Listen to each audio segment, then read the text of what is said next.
I always thought that my marriage was built on a solid foundation.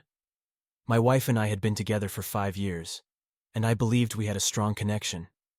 But that belief was shattered on a cold November evening, when I discovered the betrayal that would change everything. It all started with small, seemingly insignificant changes in her behavior. She began coming home later than usual, citing work as the reason. She was more secretive with her phone, and there were hushed conversations I wasn't privy to. I brushed it off at first, thinking I was being paranoid, but the nagging feeling that something was wrong wouldn't leave me alone. One Friday night, she told me she had a work event and wouldn't be home until late. I decided to check her story. After she left, I drove to her office building, parked across the street, and waited. Hours passed, and there was no sign of her. Finally, I saw her walk out of the building, but she wasn't alone. She was with a man, and they were laughing and holding hands. My heart sank. I followed them at a distance, my mind racing with a mixture of anger and confusion. They went to a restaurant, then a hotel. My worst fears were confirmed. I felt a surge of rage but managed to control myself. I took photos, knowing I would need proof of her infidelity. When she returned home that night, I confronted her. At first she denied everything, but when I showed her the photos, her demeanor changed. She broke down, confessing that she had been seeing this man for months. She claimed it was a mistake, that she still loved me, and begged for forgiveness. I was numb. I told her I needed time to think and left the house. I spent the night driving aimlessly, trying to make sense of what had happened. Memories of our life together flashed before me. The good times, the promises we made. How could she throw it all away? I felt betrayed, humiliated, and lost. The next day I decided to confront the man she was seeing. I found out where he lived and went to his house. When he answered the door, I didn't waste any time. I punched him in the face, my knuckles splitting on impact. He stumbled back, shocked, and I followed him inside, unleashing all the pent-up anger and frustration. We fought, but it wasn't long before the neighbors called the police. I was arrested for assault and spent the night in jail. It was a humiliating experience, but it gave me time to think. When I was released, I went home to find my wife waiting for me.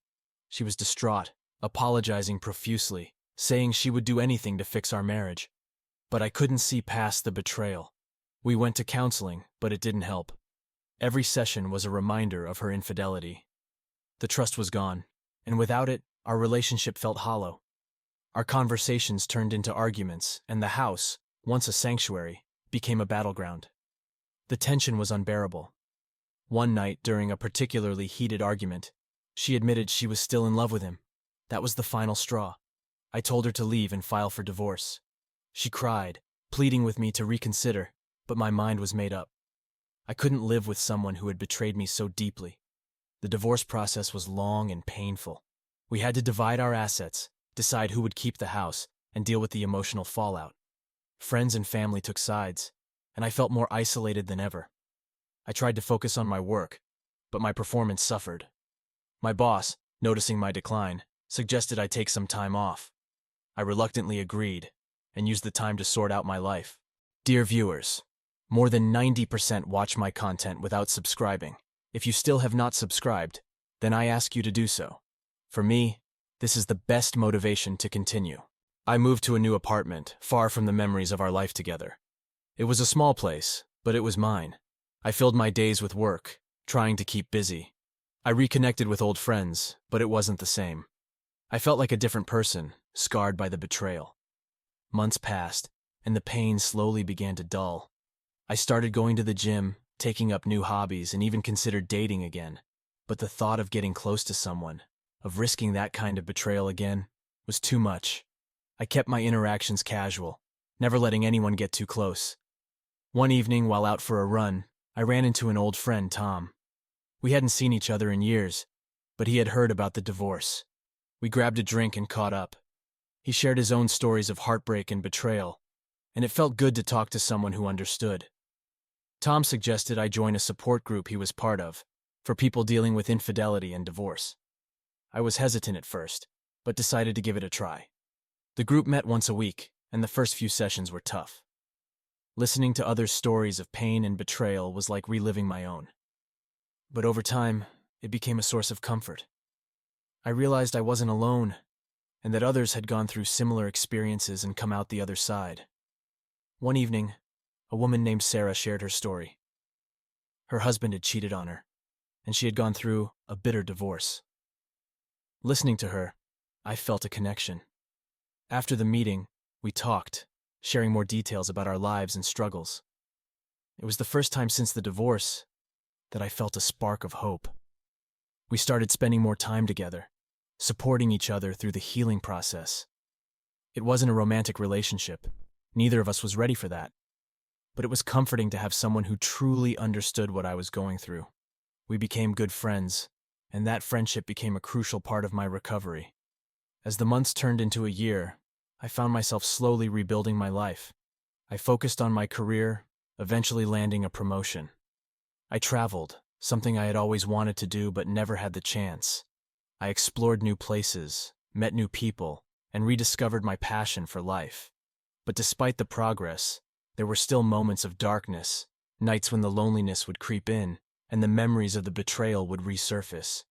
It was during these times that I leaned on the support group, on Sarah, and on the new friendships I had formed. One day, while going through some old boxes, I found a letter from my ex-wife. It was dated a few months after our divorce, but I had never opened it. Curiosity got the better of me, and I read it. She apologized again for her actions, saying she hoped I had found peace and happiness. It stirred up old feelings, but I realized that I'd moved on. The pain was still there, but it no longer defined me. The final step in my healing journey was forgiving her, not for her sake, but for mine. Holding on to the anger and resentment was like a poison, and I needed to let it go to truly move forward. It wasn't easy, and it took time, but eventually, I forgave her in my heart. Today, I am a different person. The betrayal changed me, but it also made me stronger. I learned to value myself, to set boundaries, and to trust my instincts. I am still single, but I am content. I have my friends, my career, and a sense of peace that I never thought I would find. The experience taught me that life goes on, even after the most painful of betrayals. It's not about forgetting the past, but about learning from it and finding the strength to move forward. I don't know what the future holds, but I am ready to face it, one day at a time. As time went on, I continued to focus on my personal growth. I took up martial arts, not just as a way to stay fit, but as a discipline to help center my mind and release any residual anger in a healthy manner. The physical exertion and mental focus required helped me to channel my emotions constructively. I also started volunteering at a local shelter. Helping others in need gave me a new perspective on life. It reminded me that everyone carries their own burdens, and that sometimes the best way to heal is to reach out and help others. The connections I made there were genuine and fulfilling, providing a sense of community that I had lost during the turmoil of my divorce. My relationship with Sarah continued to be a source of strength. We often attended support group meetings together, sharing our experiences and encouraging others to find their own paths to healing. Our bond deepened, though we both remained cautious about entering into another romantic relationship.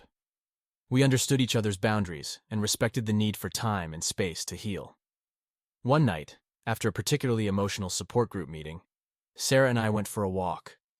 The evening was cool, and the city lights cast a gentle glow on the streets. We talked about our fears, our hopes, and the progress we had made. It was during this walk that I realized how far I had come.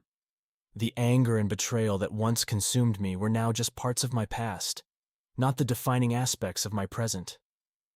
Eventually, I decided to write a book about my journey. I wanted to share my story in the hope that it might help others going through similar experiences. Writing became a therapeutic process, allowing me to reflect on my past and articulate the lessons I had learned. The book, titled Broken Vows: A Journey from Betrayal to Healing, was a way to give back to the support group that had helped me so much. The publication of my book brought a new chapter to my life. It was well received, and I was invited to speak at various events and seminars. Sharing my story publicly was daunting at first, but it became a powerful way to connect with others. The feedback I received was overwhelmingly positive, and many people reached out to tell me how my story had resonated with them and helped them in their own journeys. Despite the success of the book, I remained grounded. I continued to work, volunteer, and attend support group meetings. My life had taken on a new sense of purpose, one that was no longer defined by my past relationship but by the resilience I had found within myself. The years passed, and while I did eventually start dating again, I did so with a newfound sense of caution and self-awareness. I met several wonderful people, but none that I felt the need to rush into a serious relationship with. I was content with my life, enjoying the freedom to explore new interests and deepen the connections I had with my friends and family. One day, I received a letter from my ex-wife. It had been years since our divorce, and I hadn't heard from her since the initial apology letter. In this new letter, she expressed her continued regret for her actions and shared that she had also gone through a period of deep reflection and personal growth. She had remarried and started a family, but wanted to thank me for the forgiveness I had offered, as it had allowed her to move forward with her life. Reading her letter brought a sense of closure that I hadn't realized I still needed. It reaffirmed my belief that forgiveness, though difficult, was necessary for both of us to truly heal and move on. As I look back on my journey, I see a path marked by pain, but also by incredible growth and transformation. The betrayal that once threatened to destroy me became the catalyst for a deeper understanding of myself and what I truly value in life. I learned that I am stronger than I ever thought possible, and that the human spirit is remarkably resilient. My story is not one of tragedy, but of triumph. I am no longer defined by the betrayal I experienced, but by the strength and wisdom I gained from overcoming it. I remain single, not out of fear, but out of a conscious choice to live my life on my own terms, embracing the freedom and peace that come with self-acceptance. Life is unpredictable, and I know that challenges will continue to arise, but I am ready to face them with the knowledge that I have the strength to overcome whatever comes my way. My journey has taught me that while we cannot control what happens to us, we can control how we respond. And in that response lies our true power. Dear viewers, I ask you to subscribe to the channel under this video. I will be very grateful to you. With my newfound perspective, I began to take on new challenges that I once thought were beyond my reach. I decided to pursue higher education, enrolling in a master's program that had always intrigued me. The discipline and focus required for my studies provided a new form of healing, giving me a sense of accomplishment and purpose. During my studies, I encountered individuals from diverse backgrounds, each with their own stories of struggle and perseverance. These interactions broadened my understanding of resilience and the different ways people cope with adversity. It was a humbling experience, and it further reinforced the importance of empathy and support. Through my academic journey, I also discovered a passion for teaching. Sharing my knowledge and experiences with others became a way to give back to the community that had supported me through my darkest times. I began to see my role as not just a student, but as a mentor and guide for those who were navigating their own paths to healing. One of the most fulfilling aspects of my new life was the opportunity to travel and experience different cultures. Each journey was a reminder of the vastness of the world and the myriad ways people find meaning and happiness. I visited places of historical significance, natural beauty, and spiritual tranquility, each destination offering new insights and perspectives. On one such trip, I found myself in a remote village known for its serene landscapes and close-knit community. The simplicity and contentment of the villagers were a stark contrast to the chaos and turmoil I had experienced. Their way of life, centered around mutual support and respect for nature, left a profound impact on me. It was here that I learned the true meaning of peace and contentment. Returning home, I brought with me the lessons I had learned from my travels. I incorporated mindfulness and meditation into my daily routine, practices that helped me stay grounded and focused. These habits became crucial tools in maintaining my mental and emotional well-being. My relationship with Sarah also evolved. We both continued to support each other, but we also encouraged one another to pursue our individual dreams and aspirations. Our friendship was a testament to the power of mutual respect and understanding. We became each other's confidants, celebrating successes and providing comfort during setbacks. As my book gained more recognition, I received numerous invitations to speak at international conferences and seminars. These platforms allowed me to share my story on a global scale, connecting with people from all walks of life. The feedback was overwhelmingly positive, with many attendees expressing how my experiences had inspired them to face their own challenges with courage and resilience. Through these engagements, I met countless individuals who were eager to share their own stories. Each encounter reinforced the universality of pain and the collective strength of the human spirit.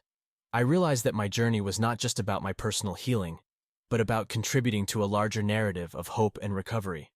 In addition to my speaking engagements, I began collaborating with organizations focused on mental health and well-being.